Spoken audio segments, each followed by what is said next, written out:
परम आदरणीय हमारे भारत के परिवारजन, नमस्कार।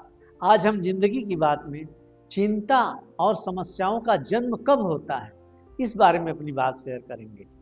चिंता और समस्याओं का जन्म कब होता है?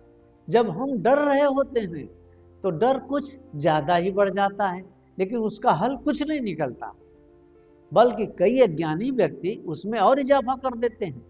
याद रखें, सारी चिंताएं, समस्याएं और परेशानियां सिर्फ सतही जीवन जीने के कारण होती हैं, क्योंकि समस्याओं और चिंताओं का समाधान उसकी गहराई में ही होती है।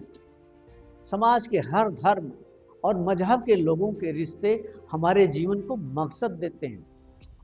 हर इंसान की दिली चाहत होती है कि दूसरे हमें देखें, सुने, हमें सहयोग करें।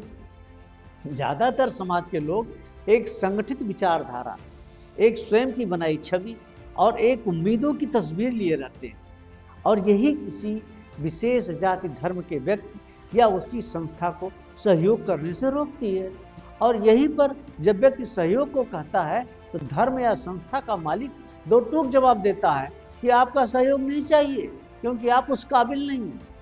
उस समय आप योग्यता की आत्म अभिव्यक्ति करके आनंद लेना चाहते हैं, जो सहयोग है ही नहीं। सहयोग तो वह है कि आप किसी अन्य रूप से उस संस्था के काम आए। वहीं पर सबसे बड़ी बात यह है कि आप अपनी हैसियत और पहचान को खोना नहीं चाहते हैं। यही सहयोग में सबसे बड़ी बाधा है, जबकि हर व्यक्ति की यही प्रबल इच्छा ही है कि मैं भी एक हैसियत वाला और एक बड़ी हस्ती हूँ। पूरा समाज इसी कार्य में, इसी 99 के चक्कर में पड़ा रहता है। यदि कोई किसी विशेष सिद्धांत से या किसी जाति धर्म के संगठन से जुड़ा है तो इसका मतलब साफ है कि उसका किसी संस्था या व्यक्ति से नफरत का कारण मौजूद है, और वह या उसकी संस्था सहयोगी हो ही नहीं सकती। जबकि सहयोग प्रेम के कारण, विनम्रता से और सहृदयता से होता है। यही लोगों से प्यार, मोहब्बत और मदद का कारण होता है।